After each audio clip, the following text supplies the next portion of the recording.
Hello, this is Ross Bliley from the podcast Pigskin Tales. This podcast is sponsored by Sterling Soap Company. With products sold throughout 41 locations around the globe, Sterling Soap Company has a unique assortment of products to choose from for your loved one for the holidays. Handmade artisan soaps created by Roderick and Amanda Lovin since 2012, these products are affordable and provide great value. Act now and save on your shipping costs. If you purchase $75 or more, your shipping cost is free in the United States. Shop now online at sterlingsoap.com.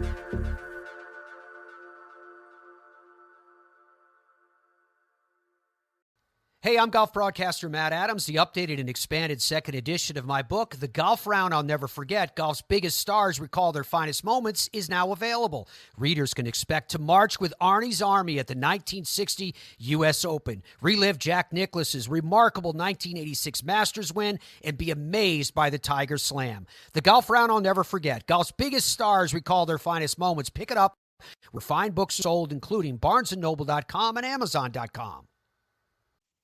This podcast is part of the Sports History Network, your headquarters for the yesteryear of your favorite sport. You can learn more at sportshistorynetwork.com. Hello, old sports, and welcome to another episode of the Hello, Old Sports podcast on the Sports History Network. This is part 2 of our traveling back 75 years to the year of 1950 in sports. I'm your co-host, Dan Newman. I'm joined, as always, by Andrew Newman. Andrew, how are you? I am doing pretty well, Dan. It's it's good to get back into this. We did about half of 1950 last week, and I'm excited to keep it going. Yeah, so last time we did baseball, we did basketball, college and pro. We did hockey, pro, and about 90 seconds of college. And so what's left to cover this evening is football, by and large, but then also the individual sports, the golfs, the tennises, all those things that we always like to touch on. So what do you say we get started? Sounds good to me. Before we start, just real quick, as always, hellooldsports@gmail.com. Check us out on Facebook, Hello Old Sports Podcast. Check out the Sports History Network, all that fun stuff. So do you want to go ahead and let's talk a little bit about maybe, where do you want to start? Tennis, golf, what's the call? So since we're recording this shortly after Memorial Day, let's go with the Indy 500 real quick, and then you got it. At large.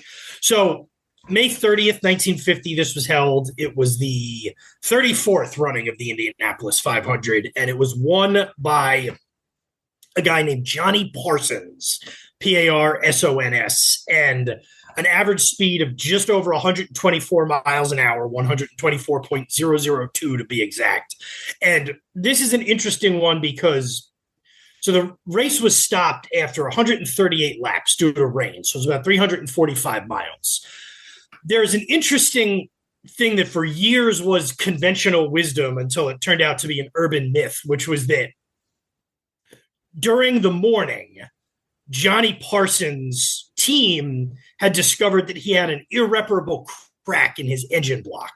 So they knew that he was not going to be able to finish 500 miles, but the goal was to lead as many laps as possible and pick up the money you get from being the lap leader and basically just run as hard as you can until the car falls apart and, get as much money as you can because there's no way you can finish anyway. But because the race was stopped due to rain, he ended up in front and won, even though his car would not have lasted 500 miles. Like all good sports stories, it turns out to be completely false. It said the engine that the block crack proved to be an urban myth. It was said to be a very minor but acceptable level of porosity, however you pronounce that, which did not significantly impact his performance. So he won. He was trying to win. The rain maybe helped him, but was not a divine act to save a doomed car, as was believed for many, many years. So he was always capable of potentially racing the whole race? Yeah, the car was not going to die. I mean, I guess who knows, but this idea that they knew from the start that the car was doomed and let's just try to lead laps was not true. So that's the Indy 500, and I'm guessing there was no. We weren't yet at the point of Daytona, I don't think.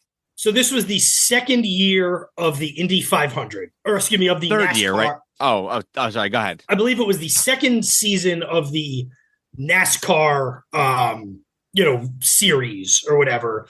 There was a Daytona Beach road course that was run, so not quite the Daytona 500. I thought it was interesting. There was also a race that they called the Poor Man's 500, and I don't have exactly down where that was, but I think it was run on the same day. And this was NASCAR was still very much in its, very much attached to its ancestral roots as stock car racing, as guys taking cars that were readily available and making minor adjustments to them and racing on dirt tracks in North Carolina. And, if you want to go even further back to the bootleggers and things like that. But really it was, it was still very attached to, it was not yet a sport of wealthy urban cowboys, shall we say.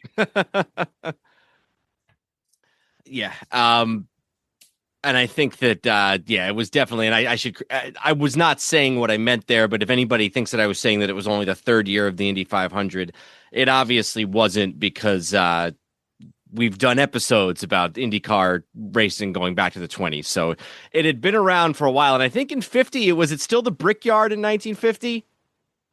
I don't know what I would assume. I think it was early 60s, because I think just a couple days ago when I was watching, they did this whole thing. I don't know if you saw it during the pre-race, where there was like a dramatic of the guy buying the bricks for the Indy 500, for the track, I should say. And that made me look it up. And I think it wasn't until the early 60s that they paved it over and it was no longer the Brickyard. So in 1950, still the Brickyard. Not much on horse racing that I'll get into. The same horse won the Kentucky Derby and the Belmont, was a horse named Middle Ground, but Hill Prince won the Preakness. So no Triple Crown. Nobody won the first two legs, but one horse did win the first and third legs of the Triple Crown. And was Middle Ground still in it? Did Middle Ground compete in the Preakness? I would have to check that. I'm checking it now, and actually Middle Ground finished second. Oh, okay. So now I'm not... Go ahead. The only source I really have here is Wikipedia, and I'm not even seeing a link to to click on to get the story of that race. So it must not even have its own Wikipedia article. But Middle Ground did in fact finish second to Hill Prince in the 1950 Preakness. So just, I don't know how close, but just one spot away from the Triple Crown.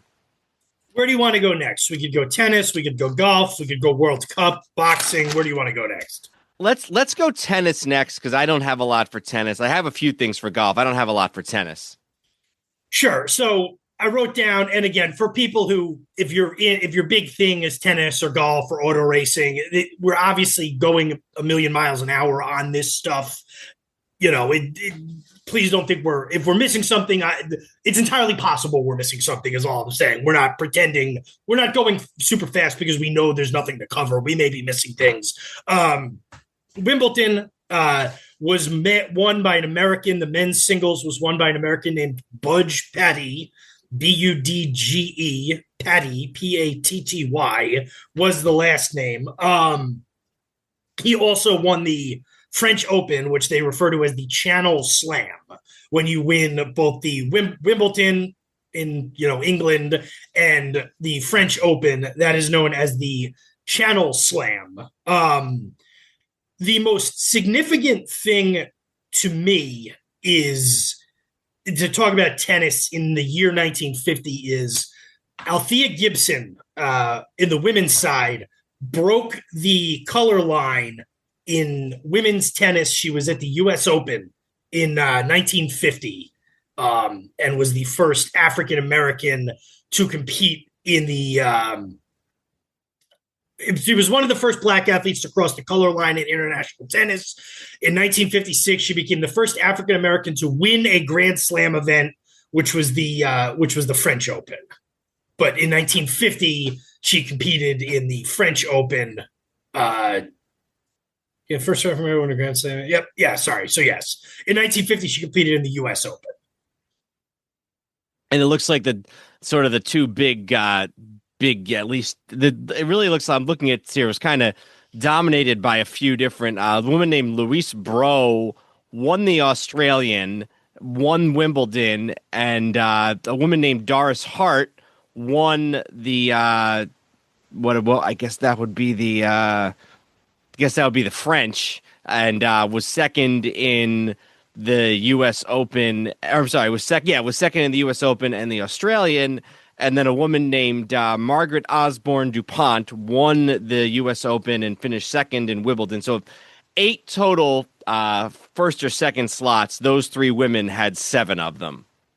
And on Gibson, she just because I got the official thing, she was the first black player to receive an invitation to the Nationals, which is the U.S. Open, or currently the U.S. Open.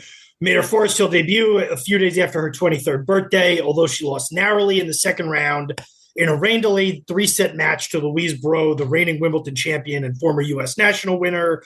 Her participation received extensive national and international coverage. And she would go on to compete at a high level in women's tennis and win majors in the mid-50s, win Grand Slams in the mid-50s. So this wasn't like a one-off thing. It was just the start of her career.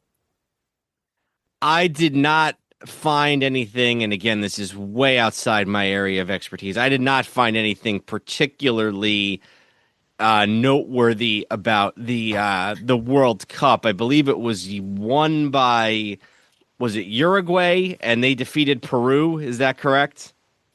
Yeah.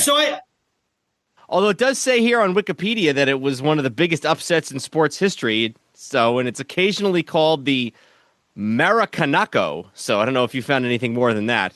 Yeah, I do have some stuff here. So this was the first World Cup since 1938 for reasons that should be clear to everybody. They were not going to have a World Cup in 1942. And in 1946, just after World War II, they were not going to have a World Cup. There was a lot of issues with getting teams to compete. The World Cup had not been around very long.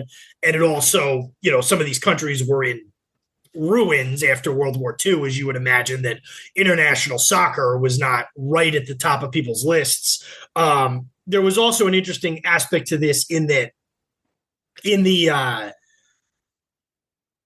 1949, there was something called the Superga air disaster, which the Italian team, it was a plane crash, and most of the Italian team was killed in this plane crash, kind of similar to what we think of as the Marshall University football team in 1971, where there was a crash that killed most of the team. There was a few players who were nursing injuries or whatever, which were which were able to play again. But this was a disaster that loomed large over the 1950 World Cup. You mentioned it's one of the biggest upsets in history. It was Uruguay over Brazil in Brazil. Brazil was the host nation. They only ended up with 13 teams in this tournament because certain teams had to drop out. They ended up with, let me see if it mentions who dropped out. I saw India dropped out. Yeah, it's just the first World Cup back numbers. That would only be compulsory. Yeah. So again, there were a bunch of India had to drop out right before. Let me see. Scotland and Turkey, and then a few other ones were extended offers to replace them, and we're not going to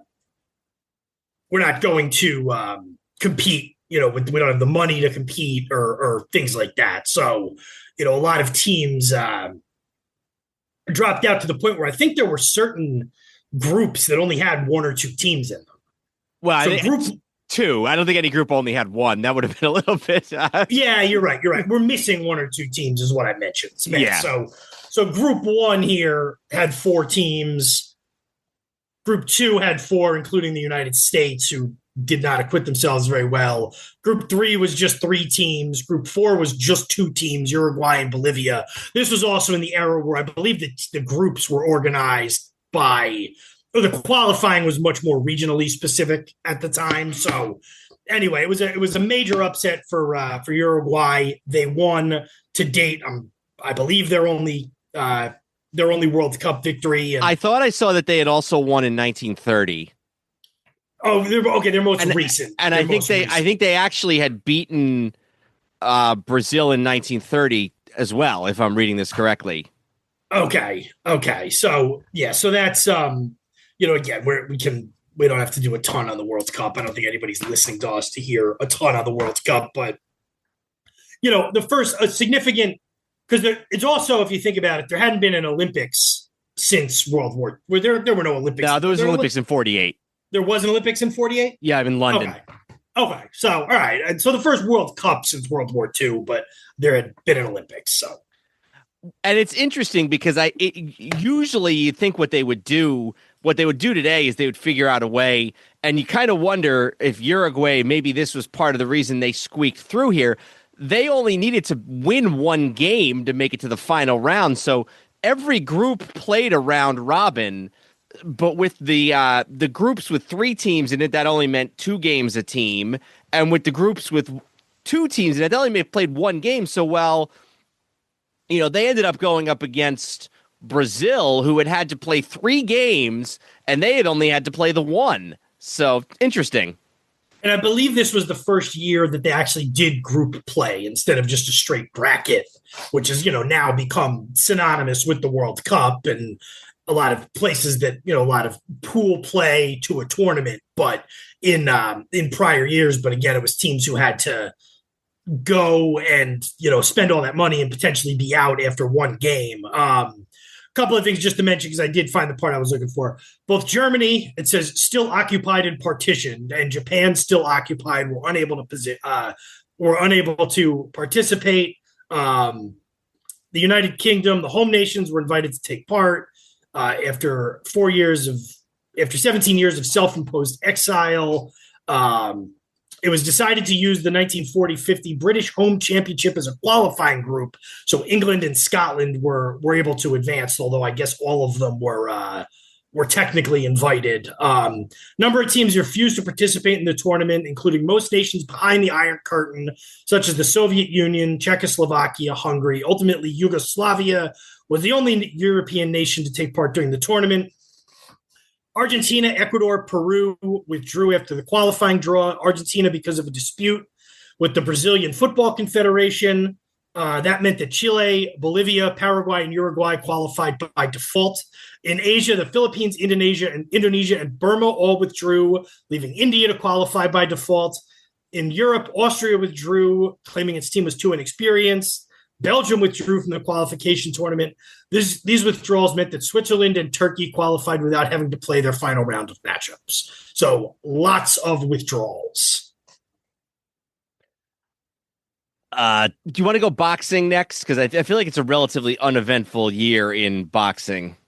Sure. I have some boxing stuff. But yeah, so 1950, a bit of a transition time. This is Ezra Charles is the heavyweight champion. He faces Joe Louis, who is well past his sell-by date in September of 1950. And obviously everything with Joe Louis after like the early 40s is very sad, and the mid 40s is very depressing and a commentary on America that we don't really have time for. But and Charles had won the title the year before, or at least one of the titles, and he'd become sort of the lineal champion in 49 after I believe after Lewis had vacated it with his retirement, right? Yes. So they face each other in September of 50. Charles is already really the lineal heavyweight champion, but I believe Lewis has some sort of claim to a title. This fight takes place at, where is this fight? At Yankee Stadium. This is at Yankee Stadium. Okay. Most of the boxing fraternity expected a Lewis victory. I'm reading an article from thefightcity.com. Gene Tunney claiming that Joe's advanced age meant little, saying Lewis would win by knockout in 5. If Jack Dempsey is not the greatest fighter who ever lived, then Joe Lewis is. There's no reason to think that because Lewis is 36 that he has not retained the skill and power that he had when he retired.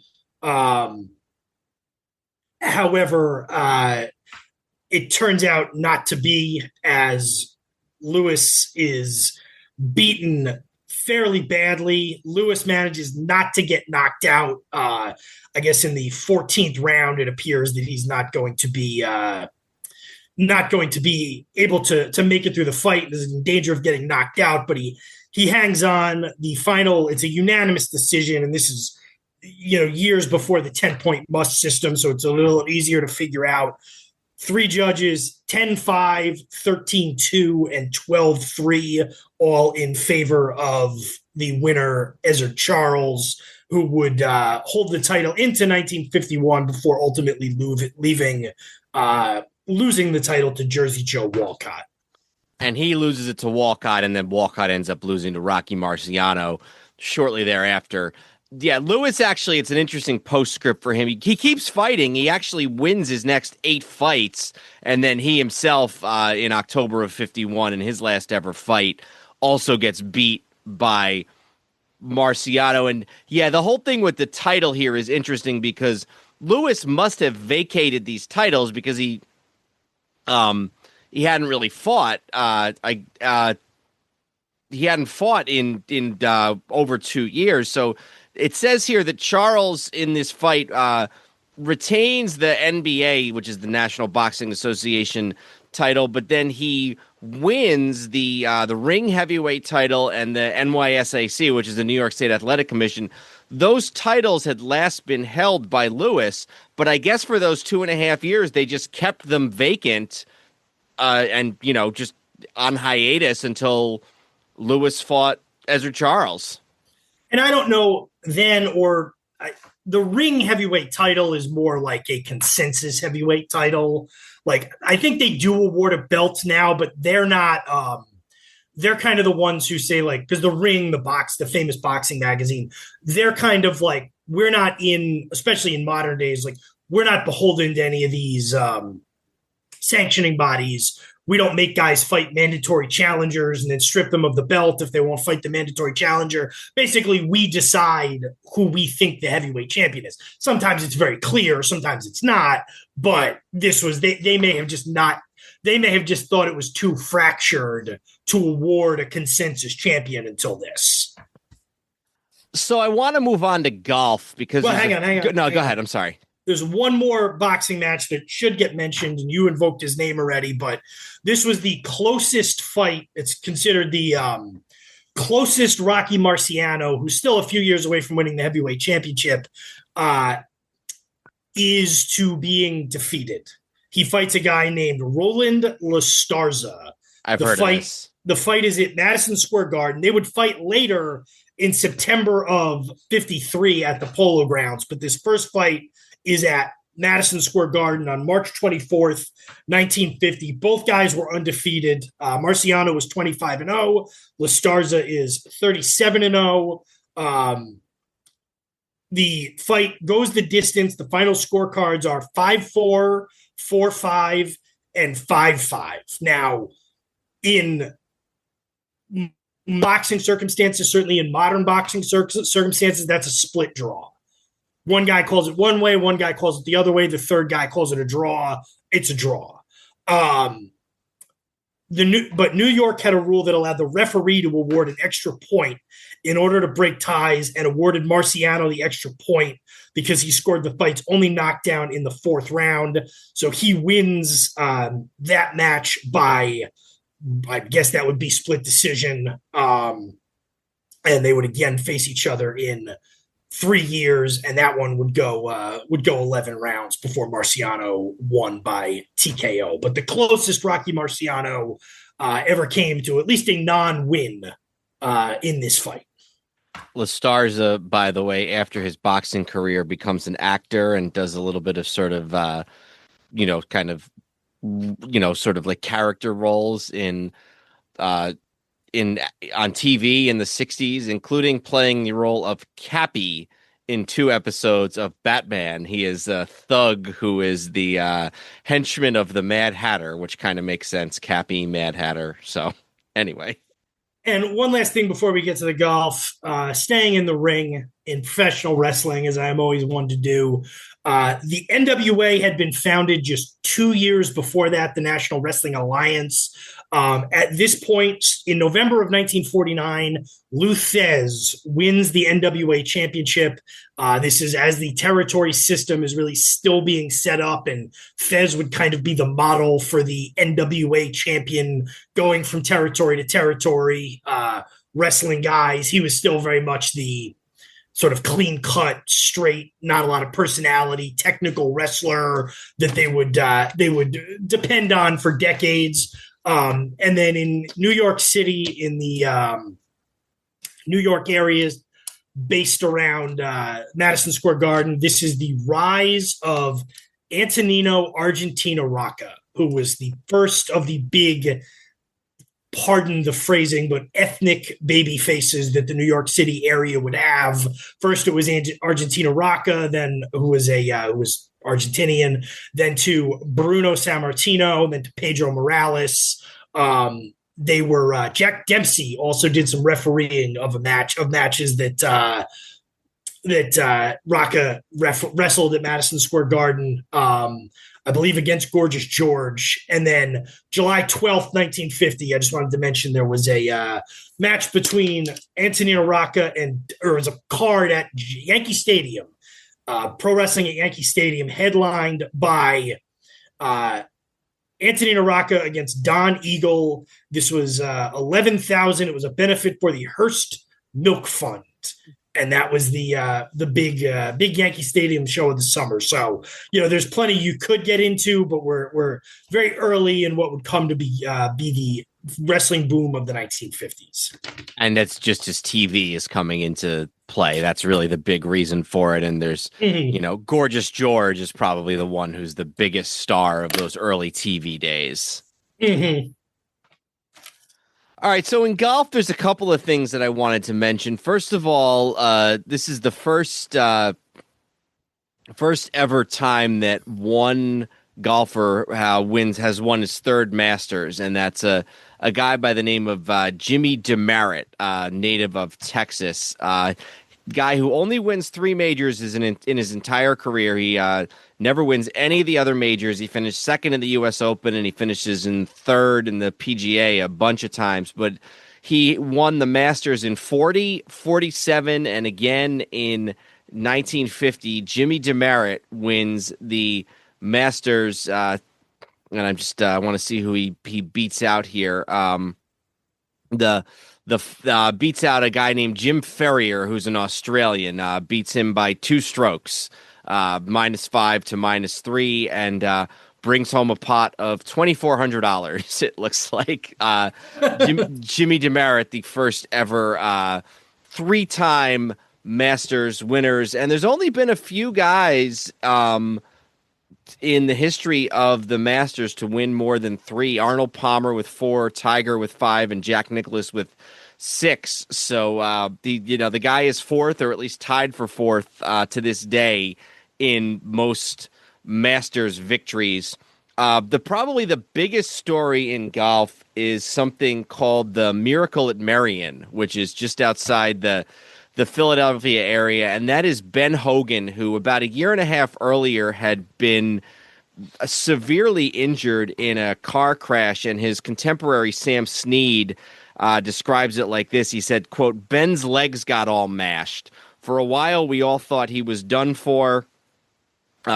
Nobody expected him to play golf again, let alone win tournaments.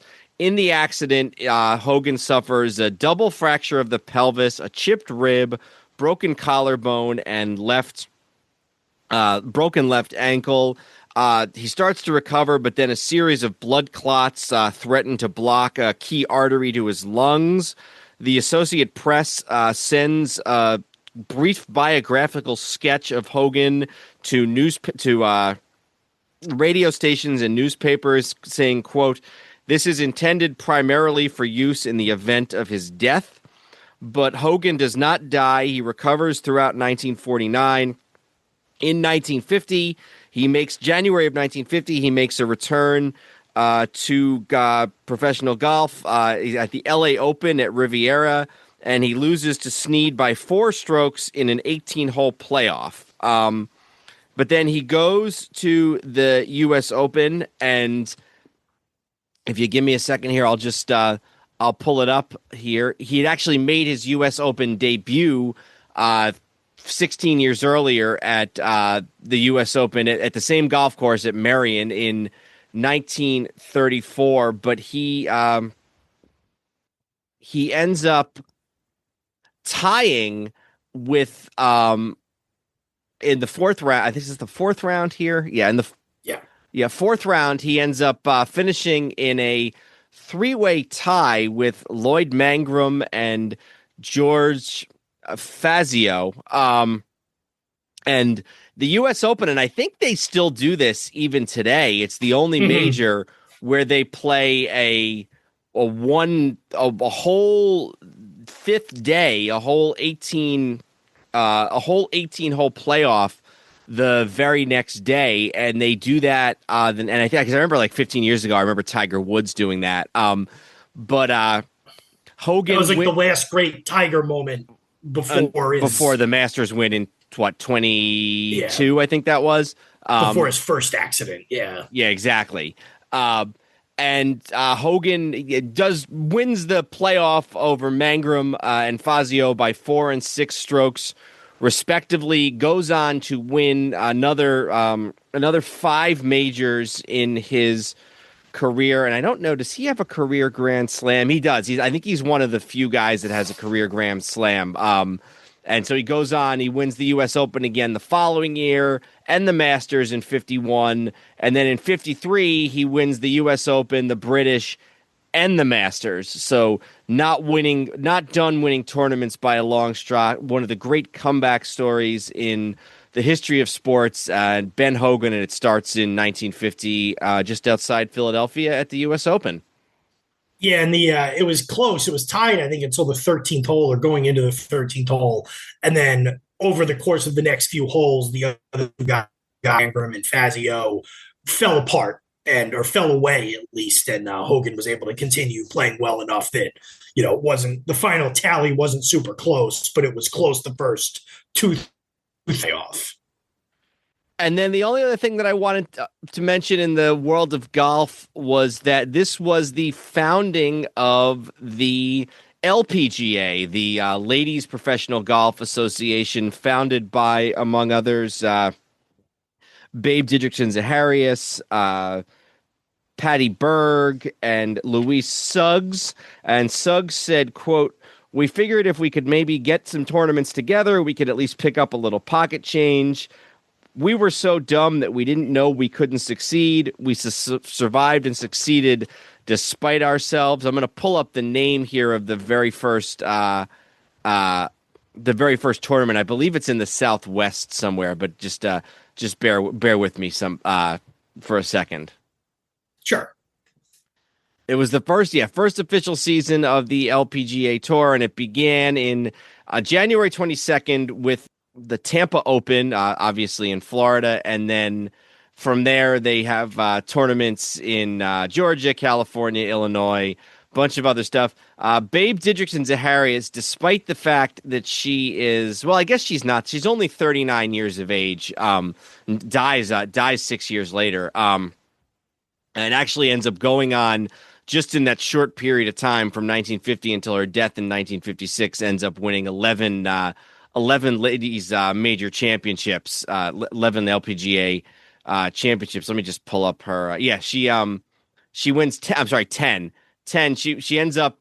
Some of these were pre 1950. Okay, I'm getting a little bit outside my depth here, but she does win she does win all three tournaments, all three LPGA tournaments that are out there in 1950, the Women's Open, the Title Holders Championship, and the Western Open. So I guess that was considered not a Grand Slam because there weren't four of them, but I guess that was considered sort of a triple crown or whatever you want to call it in those days. But 1950, the very first year of the LPGA. By the way, did you know that Babe Didrikson Zaharias married a professional wrestler? I wouldn't have been able to pull that fact out if you hadn't told me, but now that you say it, I remember. Because his name was George Zaharias. And then occasionally, once it got out, like that his famous wife, he would actually wrestle as Babe Zaharias sometimes. He took his wife's first name for wrestling. But I just thought that was interesting, at least to me. So I brought it up. All right, so I guess that just leaves football. And this is, we talked a little bit about in the first episode about the NBA, its first season having merged with two rival leagues. And there's a little bit of that this year in the 1950 NFL season, but it's kind of earth-shattering for the competitive balance of the NFL. Yeah, and it's the first real merger that met with any success. And it wasn't a merger so much as it was an acquisition. But this was when the All-America Football Conference merged with the NFL, or rather, I guess the closest analog would be the ABA. It took some teams and they, agreed to disperse some talent and stuff like that. Not a pure merger like we'd see 15, 20 years later with the AFL. We did an episode on this general topic a couple of years back when we did an episode on rival leagues in football, and so we talked a little bit about that. The AAFC came into being in 1946, just after the war. It was intended as a rival league. It was actually founded by a guy named Arch Ward, who was the same guy who founded the baseball all-star game 10, 15 years earlier. And it had, I don't know what the original, I think there were like 8 or 9 teams at the beginning. They were originally intended to be more of a national league. So they had teams on the West Coast. They had teams in the South, although that didn't last very long. But by 1949, they're really starting to struggle, and the NFL absorbs 3 teams. They absorbed the Baltimore Colts, who were not the same Baltimore Colts that later would come into being in the mid-50s. In fact, this version of the Baltimore Colts folds after this year. They absorb the San Francisco 49ers, who are the very same San Francisco 49ers. And then most importantly, they also absorb the Cleveland Browns, who had won all 4 AAFC titles and had dominated the league for the last 4 years. And one of the things that everybody was really eager to see was whether these Browns could compete with the best of the NFL.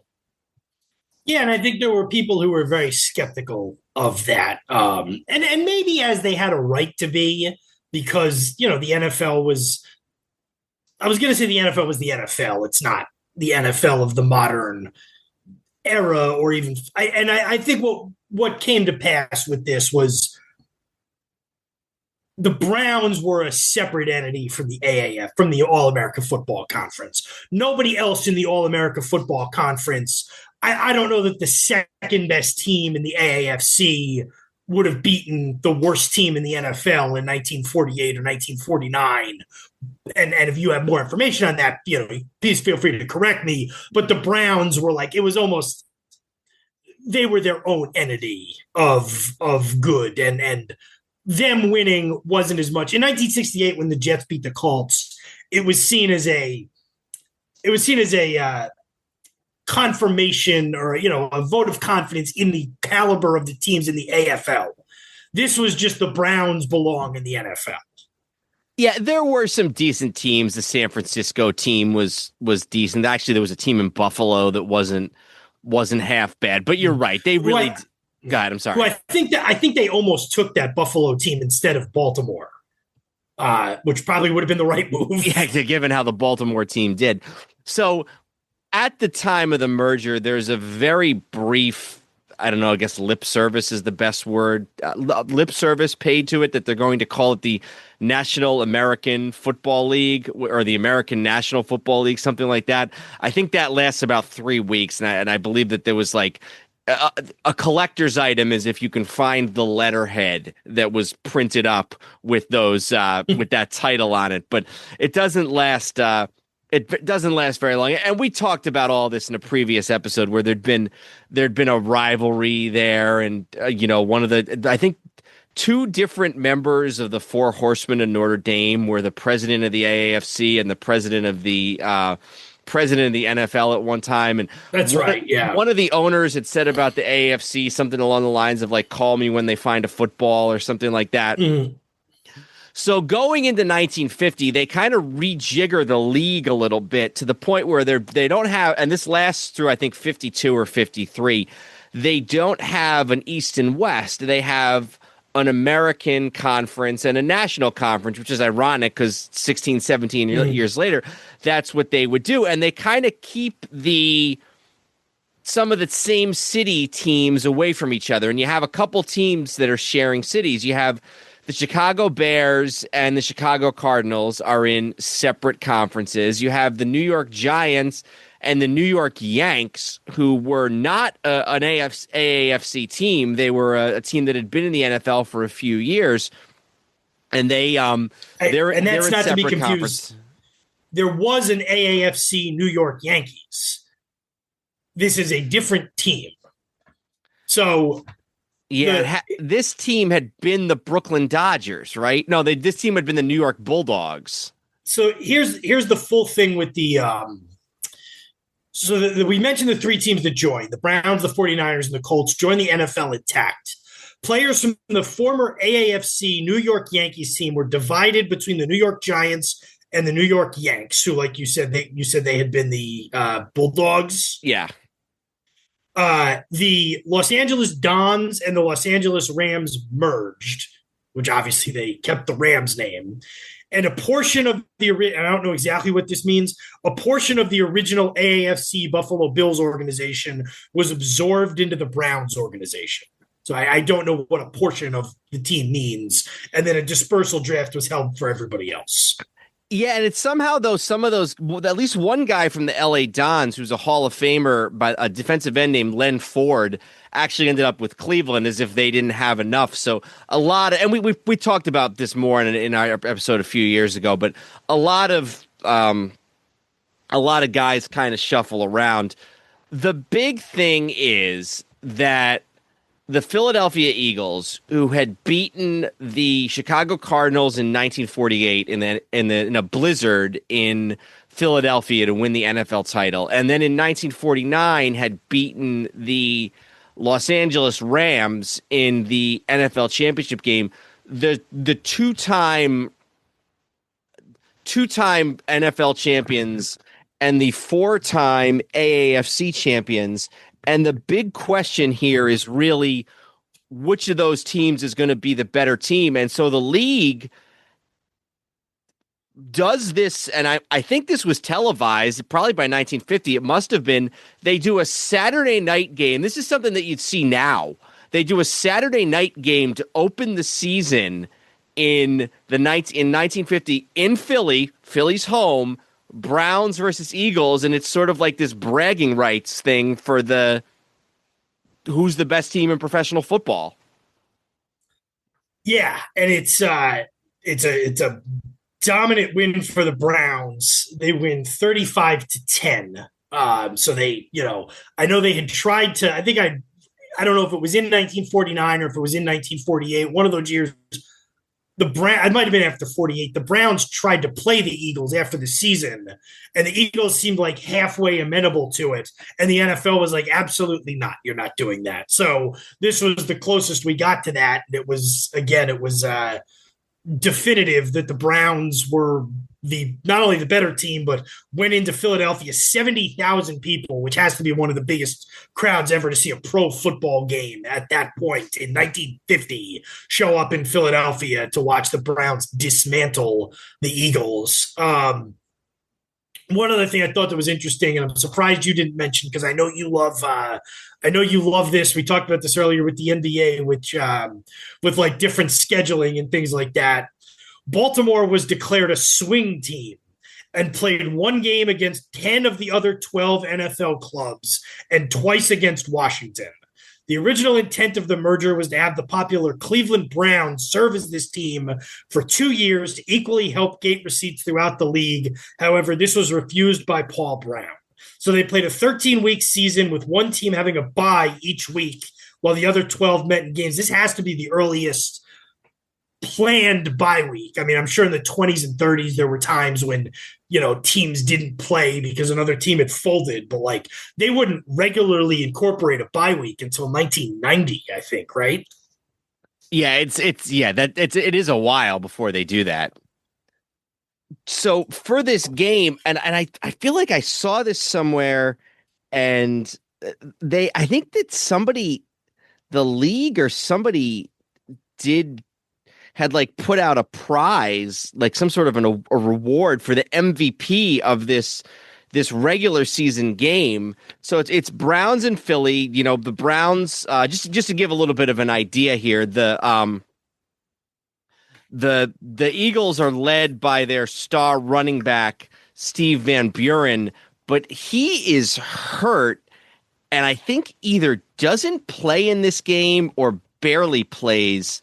Let me look at the box score here. If you can get it going back that far. Yeah, Van Buren does not play at all. They're led by their quarterback is a guy named Tommy Thompson. They have a future Hall of Famer receiver and by the guy by the name of Pete Pihos. Chuck Bednarik is on this team as I think more as a center than a linebacker. He had been a rookie in 49, Bednarik, but I think he's more of a center in 1950. Both teams are coached by future Hall of Famers. You got Paul Brown coaching the Cleveland Browns, and then Greasy Neal, future Hall of Famer, coaching the Philadelphia Eagles. And the Eagles come out strong at first and kick a field goal, but then from there it is sort of all Browns all the time. Otto Graham, who's the great quarterback of the Browns, future Hall of Famers, throws touchdown passes to 3 different receivers, including 2 future Hall of Fame receivers, Dante Lavelli and Max Speedy. He runs for a touchdown himself. Marion Motley, who's better known as a fullback and a great bruising runner for those Browns teams, actually gets, let me find it here, makes 4 straight tackles on a goal line stand. Philly eventually cracks the goal yle, but Cleveland ends up pulling out a 35-10 victory. Graham completes 21 of 38 passes for 346 yards, and here it is. He receives the trophy that Commissioner Burt Bell had put out that the MVP of the game would win. Chuck Bednarik years later said they dominated us, no question. Greasy Neal, the head coach, says, geez, they've got a lot of guns, haven't they? And he later says, if Steve Van Buren had played, we'd probably have had another touchdown. If Steve had been in there, maybe 2 more. But as for winning the game, well, that's something else. And then just a little bit of a coda, because we want to talk a little bit about the rest of the season. Later in the season, when the Browns and Eagles go up against each other, trying to prove a point, the Browns defeat the Eagles in Cleveland later that year without throwing a single pass. I have a couple of things here, and this is kind of interesting. 506 Sports, which is a website that if you're a football fan, you check. If you're like a big football fan, or at least if you're me, every Wednesday in modern day time during football season, they put out the maps. And it shows like what games are on in which markets, who the broadcasters are, et cetera. I didn't know they did this, but they have an archive going back, and they have the television for these games in 1950. So some of them were not televised, but Do you know? So the Browns Eagles game, it says it was aired in Cleveland on WXEL and then ABC, which again, it's 1950. A lot of people don't have televisions, but I'm assuming ABC would have been the national broadcast to the extent that it was national. Do you know who one of the announcers was in this game and a bunch of games on this year for ABC? I'm guessing it was probably either Mel Allen or Red Barber. You got a first name right. Red Grange. Oh, yeah, he did for a long time. He did broadcast for a really long time. Red Grange and a guy named Joe Hassel. And then for good measure, they did the Giants and the Steelers the next day. So they must have driven or rode a train, or did people still ride horses back then to Pittsburgh and watch the Giants play the Steelers? So I want to talk a little bit because one of the things that's interesting here is that the both divisions actually end up in a tie, and it's not the Eagles. The Eagles really struggle. They're 6-6, and then they'll kind of stumble their way through the 50s before winning another championship in 1960. In the National Conference, it's the Chicago Bears, who are coached by George Halas, and this is one of those years where they have three different quarterbacks. They have 34-year-old Sid Luckman, who I think is at the very end. That might even be Luckman. It's Luckman's last year. It's George Blanda, who only plays for another 30 years or something like that, and then or 26, whatever it is. And then the starting quarterback is Johnny Lujack, who we covered just a couple of years ago on In Memoriam, who had been the quarterback at Notre Dame in the 40s and then comes to Chicago for just a couple of years before having a falling out with Halas and retiring from the NFL at the age of 26. This is the third year of 4 for Lujack, and his first of 2 Pro Bowl seasons. So that's the Bears, and I'm just going to see here if there's anybody else worth noting. George McAfee is probably their best running back, future Hall of Famer, and I'm just looking to see if there's anybody else here that's noteworthy on this Bear team, and nobody else. Ed Sprinkle, another guy who's a Hall of Fame defensive end. Ed Sprinkle, defensive end for the Bears, and they tie at 9-3. With the Los Angeles Rams. They, of the 2 future Hall of Fame quarterbacks in their own right, Norm Van Brocklin and Bob Waterfield. This is an offensive juggernaut. Do you know what their motto is?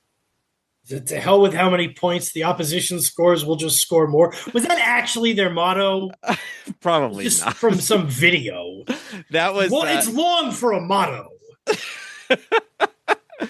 There was, and you can find this on YouTube. There was an NFL Films VHS, which I still have. It's called The NFL's Greatest Ever Teams, narrated by John Facenda. And the first team they talk about is the 1950 LA Rams, that their motto is, the hell with how many points the opposition scores, we'll just score more. And they do. They score 466 points, which is an average of 39 points a game. I don't think any NFL team has ever come even close to that. They're coached by a guy named, I think it's Joe Stidahar. Give me 1 second here to find his name. It's Joe Stidahar. And you'll clean it up. He is beloved by his players. He's a player's coach, and he is also known for being able to chew tobacco, smoke a cigar, and drink whiskey all at the same time. So, all right. But this is a damn good Rams team here, and I just want to give you a little bit about them. This is, like I said, two future Hall of Fame quarterbacks, Bob Waterfield, and this is they had moved to LA from Cleveland in 1946, a decade or so before the Dodgers and Giants moved west. So similarly for the Lakers, the first professional team to move to the West Coast and really stay there, with I guess a brief sojourn into St. Louis. But this is Steidahar's first year as coach. They go 9-3. He's got Mel Hein is his offensive line coach, and they are led by, like I said, the two quarterbacks. 1,000-yard receiving season from Tom Fears, who's a future Hall of Fame wide receiver. They also get 687 yards from their right end, Elroy Crazy Legs Hirsch. And they also have a halfback. You may know this guy. His name is Glenn Davis. Oh, yeah, from the mid-'40s national champion Army teams. And he was either Mr. Inside or Mr. Outside. He was Mr. Outside. Okay, and Blanchard was Mr. Inside. One of these days I'll get that, despite being an Army football season ticket holder. Another guy who barely plays in the NFL, and I don't know the whole story behind this, but he's in the NFL in 1950 as a Pro Bowler and then only plays one more season in 1951. So the Rams and the Bears finished tied in the I think they're in the American Conference. They're the National. They're the National Conference. And just something else, I have this book here on the Ram team from around then, and it's who's actually talking here. Just some of the shenanigans that the Bears would take part in to try and win the game here. And this game is played in LA, but this is why. This is the reasons why the Rams are glad it's being played in L.A. If it was late in the season, Bear fans would pelt the Rams with snowballs throughout the game. Hallis sold tickets to fans at the end of the Rams bench so they could shout insults at Rams players during the game. And also, if the Bears were out of timeouts, Hallis had a dog that he had trained to run out on the field so that the referee would have to call timeout to get the dog on the field. So luckily for the Rams, they are in LA. They're a little worried because going into the game, Bob Waterfield is got a temperature of 103 and he needs help putting on his uniform. It's also 92 degrees that day, by the way. 92 degrees. Good God, I hadn't seen that. Wow. They were probably worried he was going to turn into Bob Steamfield. Van Brocklin starts the game, and Waterfield starts out only doing the kicking, goes in to kick a field goal, but then Van Brocklin gets hit and breaks a rib, so Waterfield ends up going in. He throws 3 touchdown passes to Tom Fears. The Rams defeat the Bears 24-14 in the one-game playoff for the National Conference, and then prepare to face a group of upstarts in the Cleveland Browns. But the Browns had faced their had actually had to go to a one-game playoff in their division against kind of a surprising opponent, you'd probably say. Yeah, they had to play the Giants, and by the way, we should talk, neither of these games were planned. Like, there was no playoffs. No, they're both one-game in the playoffs, yeah. There was just whoever won each of the 2 divisions played in the championship, but we had like a de facto playoffs because there were ties in both divisions. The Browns, after that victory over the Eagles in week 1, you mentioned, 2 weeks later in week 3, they lose to the Giants 6-0 in Cleveland. And then a couple of weeks later at the Polo Grounds, they lose to the Giants again 17-3. The Browns went 10-2 this season. Their only 2 losses were to the Giants. The Giants, on the other hand, went 10-2. And they lost a game to Pittsburgh. They lost a game to Chicago. Both teams won their last 6 games. Both of them were 4-2, and they both won their last 6 games to go 10-2 and advance to a one-game playoff, each on a big winning streak.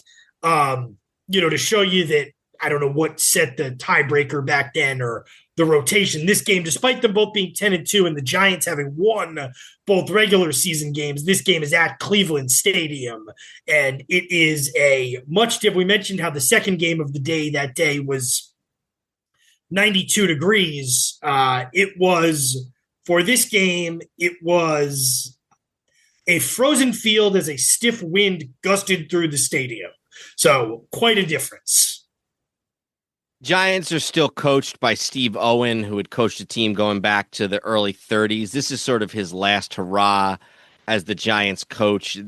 Shortly thereafter this, I think, is when the Mara family realizes that maybe Owen has seen better days, and they sort of ease him out and bring in Jim Lee Howell, who coaches the team with Lombardi and Landry. And I think 53 is his last year. That sounds right. So during a time period when the Giants are pretty bad, they have this sort of one sort of bright season where they make it all the way to a one-game playoff against the juggernaut of a Cleveland Brown team, and it's a very close game. It's only 8-3. There's no touchdowns. It's all field goals. Browns get a field goal in the first quarter by the Hall of Famer Lou Groza, and then there's nothing until they trade field goals, and then at the very end, Connerly is sacked in the end zone. Charlie Connerly, the great Giants quarterback, is sacked in the end zone by Bill Willis, who's a future Hall of Fame defensive lineman. But the Giants are damn close. And it should be put at Charlie Connerly, who would be known as the quarterback of the team late in the 50s and early 60s, is the quarterback on this team. It's weird because even though it's only 6 years before the Giants championship over the Bears, feels like entirely different eras, 50 versus 56. But what were you saying? Were you going to say something? I was just going to say, yeah, because it's a different coach and a different. The only other guy who's really there is Emlyn Tunnell, who he's there in 52. But you're right, it's a completely different team. Now, are they in face masks by 50? I don't think so. Yeah, well, and that's a big difference. COVID didn't hit for like 70 years. Don't be ridiculous. So one to point out on this middle of the fourth quarter, it's 3-0, and they Connerly hands it. The Giants are at the Cleveland 36. Choo-Choo Roberts, the best probably offensive player on this Giant team, he gets a handoff, and it looks like he's going to score a touchdown. It looks like he's got a clear path. Bill Willis, the Cleveland linebacker, chases him down, tackles him at the 4-yard line. Giants looks like it scores on the next play, but it's called back on an offsides. Then Connerly throws an interception. That's called back for defensive holding. Giants get a new set of downs. They ultimately end up kicking a field goal to tie the score. So it looks like they're going to score. Then it looks like they did score. Then it looks like they threw an interception. Ultimately, they end up tying the game 3-3, but they could have had the lead. And then as we sort of pick up the narrative, Cleveland hits a 28-yard field goal to go up 6-3. And ultimately, the Giants end up losing. Like you said, there's the sack at the end of the game, which makes it 8-3, 91 combined passing yards during this game total. And you may have mentioned this, but the only 2 losses that the Browns had all season were to the Giants. I did mention that. So, championship game, 1950, Christmas Eve, Sunday, December 24th, 1950 at Municipal Stadium. I don't know why exactly this is, but the attendance is very low for this game. The previous, well, I guess it's not that much lower. It had been 33,000 in Cleveland the week before, and now it's only down to 29. My guess is the temperature probably played quite a role in that. And this is another, I don't know if you have anything specifically on this game, but this is another back and forth game. Mr. Outside scores on an 82-yard pass from Waterfield, but then Cleveland answers back. The Rams answer back. The Browns are without one of their two future Hall of Fame wide receivers. In fact, a guy who was just inducted into the Hall of Fame in 2021, Max Speedy. They're without him for a lot of the game because of a hamstring injury, which I'm sure the cold weather didn't help with. But they get 2 touchdown passes from Otto Graham to another future Hall of Famer in Dante Lavelli. But then the Rams battle back. They run back a fumble. Browns are down 8 going into the fourth quarter, but there's no 2-point conversion. That's many, many years away, so it's still a 2-score game. But they do get a touchdown and then a field goal to finally win the game 30-28. I want to see real quick if I can find any sort of other important to know details, but over to you. Yeah, so were you wondering why the attendance was as low as it was? Did you ask that? I did, yeah, because I know that like just a year or two earlier, the World Series had like 80,000 at that same stadium. Well, I mean, it was Christmas Eve. So yeah, but even the week before. Yeah. So, like you mentioned, the Rams are up. The Rams have a 2-possession lead going into the in the fourth quarter. They get the touchdown. The Browns take over with 1:49 left at their own 31. Graham scrambles, then starts to throw the ball. They end up with the ball at the Rams' 11-yard line. Graham, quarterback, sneaks it to get it to the middle of the field. They call it timeout. Groza came in with 28 seconds left, kicks a field goal. Again, it's 1950. There's really no gimme field goals. They go ahead 30-28. Rams actually fumble the kickoff after that. The Browns recover. It looks like they're sealing the victory, but they rule that Groza had kicked prematurely. So Los Angeles gets a re-kick. They take it all the way to the 46-yard line, but then there's an interception, and that ends the game. And here's a little bit about that interception. Van Brocklin, and I don't know why Van Brocklin is in the game now, not Waterfield, but Van Brocklin drops back 7 yards. He hits a 55-yard sideline pass to Mr. Outside, Glenn Davis, but then the defensive back for Cleveland, Warren Lahr, snatches the ball for a Cleveland interception. Davis wrestles him to the ground. They fight over the ball, and Otto Graham later says, quote, "It's terrible. We didn't know what the referee was going to call." Eventually, the Browns, they call an interception, and the Browns are declared the winners of the game, and the